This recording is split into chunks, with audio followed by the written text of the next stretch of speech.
السلام علیکم ناظرین حضرات، چینل کو ابھی سبسکرائب نہیں کیا ہے تو چینل کو سبسکرائب کر لیجئے، ساتھ میں بیل آئیکن ضرور دبا دیجئے تاکہ آنے والی ویڈیو کی نوٹیفیکیشن آپ کو ملتی رہے۔ مسلمان راستے کی تلاش میں ہے۔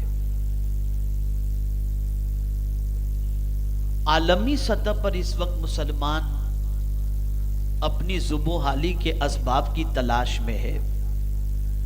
عالمی سطح پر ہر انسان اس وقت اپنے دل کی بے قراری کے علاج کی تلاش میں ہے۔ عالمی سطح پر اس وقت انسان سکون کا متلاشی ہے۔ میرے پیارے آقا صلی اللہ تعالی علیہ وسلم کے پیارے دیوانوں، ہر ایک دوسرے کو نصیحت کرتا ہوا دکھائی دیتا ہے، ایسا کرو ایسا کرو۔ کسی کو پریشان دیکھا، آپ یہ کریں آپ یہ کریں آپ یہ کریں آپ یہ کریں، آپ اس طریقے سے کریں۔ پڑھنے والے بچے کو اس طریقے سے نصیحت، فیل ہونے والے بچوں کو اس طریقے سے نصیحت، جاب لیس بچوں کو اس طریقے کی نصیحت، کاروبار میں فیل لوگوں کو کاروبار کے سلسلے میں نصیحت۔ ہر کوئی اپنے اپنے اعتبار سے نصیحت کرتا ہوا دکھائی دیتا ہے۔ اور کبھی ایسا بھی ہوتا ہے کہ انسان یہ سوچتا ہے فلاں آدمی بڑا عقل مند ہے، ذرا اس سے تو پوچھ لیں کہ وہ کیا کہتا ہے، ذرا اس کی بھی کچھ نصیحت ہمیں حاصل کر لینی چاہیے۔ ہم آج کے دور کے اندر سب طرف توجہ دے رہے ہیں، سب کی نصیحتوں کی طرف متوجہ ہیں، سب کی نصیحتوں کو حاصل کرنے کی کوشش کرتے ہیں۔ اور بہت سارے مسلمانوں کی پوزیشن تو یہ ہے کہ سیریل سے نصیحت حاصل کرتے ہیں، پکچر سے نصیحت حاصل کرتے ہیں، اور اسی کی طرح سے ناول سے نصیحت حاصل کرتے ہیں، مختلف قسم کے پروگرام سے نصیحت حاصل کرتے ہیں۔ بعض کہتے ہیں فلاں پروگرام دیکھو اور فلاں سیریل دیکھو، اس سے بہت ساری چیزیں سیکھنے کو ملتی ہیں۔ غرض کہ یہ ساری سوچ ایک انسان کی بنی ہوئی ہے، اور انسان مختلف طریقوں سے نصیحت حاصل کرنے کے لیے آج کوشش کرتا ہوا دکھائی دیتا ہے۔ لیکن جب میں قرآن کی طرف متوجہ ہوتا ہوں اور قرآن سے پوچھتا ہوں کہ اے قرآن تو مجھے بتا، میں نصیحت حاصل کرنا چاہتا ہوں، ذرا بتا نصیحت کس سے حاصل کروں، نصیحت کون سی چیز سے حاصل کروں، نصیحت کون سے لٹریچر سے حاصل کروں، نصیحت کون سی کتاب سے حاصل کروں، کون سی کتاب اور کون سی چیز ایسی ہے جو مجھے نصیحت کرے اور اس نصیحت پر چلنے کے بعد میری دنیا بھی سنور جائے اور میری آخرت بھی سنور جائے۔ تو میرے کریم کے الفاظ، میرے کریم کا کلام قرآن مقدس کے اندر یہ ہمیں دکھائی دیتا ہے، اور قرآن یہ کہتا ہوا دکھائی دیتا ہے، یا ایھا الناس قد جاءتکم موعظۃ من ربکم، اے لوگو تمہارے پاس نصیحت آ گئی تمہارے رب کی طرف سے۔ وہ کیا ہے نصیحت؟ وہ قرآن ہے۔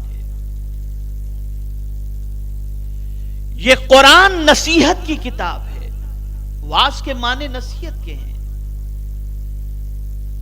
ہنسنے ہنسانے کا نام واعظ نہیں ہے، لطیفہ گوئی کا نام واعظ نہیں ہے۔ واعظ اس کو کہتے ہیں کہ جب واعظ اور نصیحت ہو رہی ہو تو بندہ خدا کا بن جائے، اور خدا کی کتاب خدا سے جوڑنے کے لیے آئی۔ یہ نصیحت کی کتاب ہے، اور کتنی عظیم نصیحت کی کتاب ہے کہ میرے پیارے آقا صلی اللہ تعالی علیہ وسلم کے پیارے دیوانوں، سیدنا فاروق اعظم رضی اللہ تعالی عنہ جب تک کہ اسلام قبول نہیں کیے تھے ان کا دل سخت تھا، لیکن نصیحت والی کتاب کو جب سن لیتے ہیں تو دل موم بن جاتا ہے اور وہ مصطفیٰ کے دیوانے بن جاتے نظر آتے ہیں۔ یہ نصیحت کی کتاب ہے۔ میں پوری دنیا میں چیلنج کے ساتھ کہہ سکتا ہوں، ہر مذہب کی کتاب کچھ نہ کچھ گوشوں کی طرف توجہ دیتی ہوئی دکھائی دے گی، لیکن اللہ کی کتاب قرآن مقدس انسان کی زندگی کے ہر گوشے پر رہنمائی کرتی ہوئی دکھائی دے گی۔ گوشہ کوئی بھی ہو، معاملہ کوئی بھی ہو، میٹر کوئی بھی ہو، چاہے وہ سائنس کے علم کی بات ہو، چاہے ٹیکنالوجی کے علم کی بات ہو، چاہے میڈیکل کا معاملہ ہو، چاہے کوئی بھی معاملہ ہو،